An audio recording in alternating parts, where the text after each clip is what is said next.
Morning, everyone. We are Team 2, and today we'll be talking about invasive species.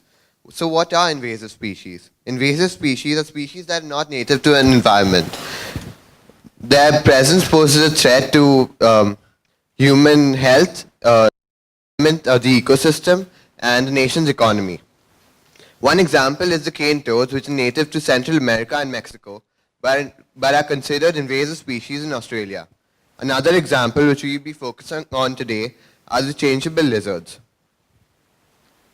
Invasive species can be introduced by accident or deliberately.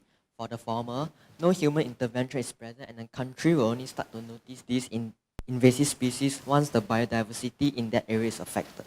For the latter, humans could have introduced these species for a specific purpose, but this species ends up as invasive species. In general, invasive species cause a reduction in the biodiversity. This is because invasive species disturb the established food web equilibrium of the ecosystem while also competing with the natives for food, habitat, and water.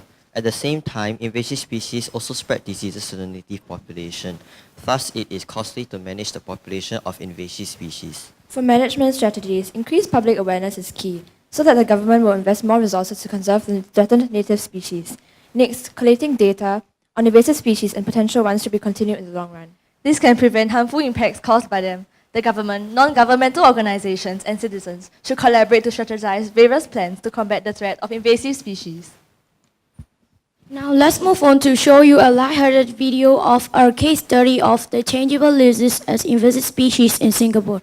On the left is the native green-crested lizards and on the right is the changeable lizards. Enjoy our video.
Thank you very much.